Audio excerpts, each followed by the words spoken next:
السلام علیکم۔ آ گیا اور چھا گیا، ابرار ڈیبیو ٹیسٹ میں 5 وکٹیں لینے والے 13ویں پاکستانی بالر بن گئے۔ انگلینڈ کے خلاف ملتان ٹیسٹ میں ڈیبیو کرنے والے ابرار احمد پہلی اننگز میں اب تک 5 وکٹیں لے چکے ہیں۔ وہ پہلے ٹیسٹ میں 5 وکٹیں لینے والے پاکستان کے 13ویں بالر اور پہلے اسپنر بن گئے ہیں۔ انگلینڈ کے خلاف ملتان ٹیسٹ میں ابرار احمد کو ٹیسٹ کیپ ملی اور انہوں نے اپنے پہلے ہی اوور میں جیک رول کی وکٹ لی۔ پھر دیکھتے ہی دیکھتے ابرار احمد کھانے کے وقفے سے قبل 5 وکٹیں لے چکے تھے۔ ابرار احمد سے قبل جن 12 کھلاڑیوں نے ڈیبیو ٹیسٹ میں 5 وکٹیں لی، ان میں محمد زاہد، نذیر جونیئر، بلال یوسف، عارف بٹ، تنویر احمد، شاہد افریدی، شوہر نذیر، وہاب ریاض، یاسر عرفات، شبیر احمد، محمد سمیع اور نمان علی یہ کارنامہ سر انجام دے چکے ہیں۔ پاکستان کی جانب سے محمد نذیر جونیئر اور محمد زاہد ڈیبیو ٹیسٹ کی ایک اننگز میں 7 وکٹیں لے کر سرفہرست ہیں۔ نذیر جونیئر نے 1969 میں نیوزی لینڈ کے خلاف کراچی ٹیسٹ میں 7 وکٹیں لی تھیں۔ محمد زاہد بھی ڈیبیو ٹیسٹ کی ایک اننگز میں 7 وکٹیں لے چکے ہیں۔ اس کے علاوہ محمد زاہد نے نیوزی لینڈ کے خلاف 1996 میں ٹیسٹ میں 9 وکٹیں لی تھی، جبکہ ابرار احمد نے ڈیبیو ٹیسٹ کے پہلے دن اور کھانے کے وقفے سے پہلے ہی 5 وکٹیں لے چکے تھے۔ انگلش ٹیم شہینوں کے جال میں پھنس گئی، 281 پہ آل آؤٹ۔ پاکستان اور انگلینڈ کے درمیان دوسرے ٹیسٹ میچ کی پہلی اننگز میں انگلش ٹیم نے پاکستانی اسپنر کے جال میں پھنس گئی اور اپنی پہلی اننگز میں 281 پر آؤٹ ہو گئی۔ اس میچ کی پہلی اننگز کی خاص بات یہ رہی کہ پاکستان کی جانب سے ڈیبیو کرنے والے مسٹری اسپنر ابرار احمد نے 7 کھلاڑی کو آؤٹ کیا، جبکہ زاہد محمود نے صرف 3 وکٹیں حاصل کیں۔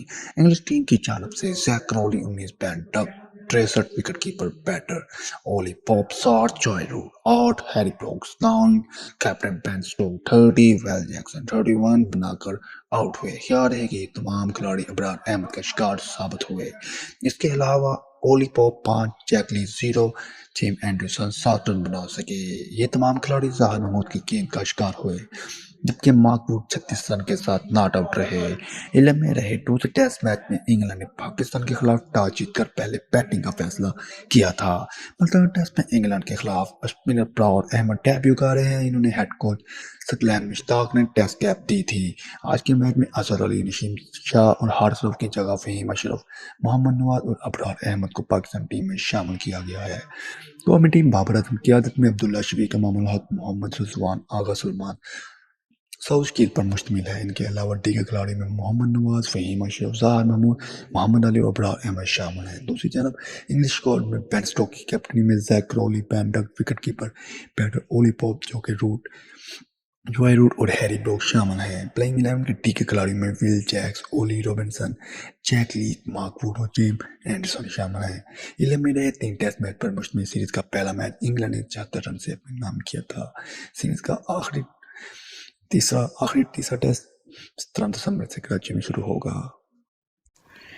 جنہوں نے ابھی تک میرے چینل کو سبسکرائب نہیں کیا، پلیز سبسکرائب کر دیں۔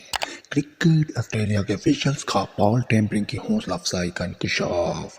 آسٹریلین کرکٹ ڈیوڈ وارنر کے ایجنٹ جیمز ارسکائن نے انکشاف کیا کہ آسٹریلوی ٹیم سینٹ پیرا اسکینڈل سے پہلے چیٹنگ کر رہی تھی۔ کرکٹ آسٹریلیا کے آفیشل نے بال ٹیمپرنگ کی حوصلہ افزائی کر دی۔ بال ٹیمپرنگ کے حوالے سے پلان پر بات 2016 میں ہوبارٹ میں جنوبی افریقہ سے شکست کے بعد ہوئی۔ سینٹ پیرا اسکینڈل سے قبل 2017 اور 2018 میں انگلینڈ کے خلاف سیریز میں بال ٹیمپرنگ کی گئی۔ ان کا کہنا ہے کہ اسٹیو اسمتھ اور کیمرون بینکرافٹ اکیلے ہی اس میں شامل نہیں تھے۔ سینٹ پیرا اسکینڈل 2018 میں جنوبی افریقہ کے خلاف کیپ ٹاؤن ٹیسٹ میں سامنے آئی۔ بہت جلد سامنے آنے والا ہے کہ کوئی نہ کوئی ضرور سامنے لائے گا۔ کرکٹ آسٹریلیا کے عہدیداران کو علم تھا کہ اس اسکینڈل سے قبل ٹیمپرنگ ہو رہی تھی۔ آج کے لیے اتنا ہی، پھر ایک نئی ویڈیو کے ساتھ آپ کی خدمت میں حاضر ہوں گے۔ اس وقت تک خدا حافظ۔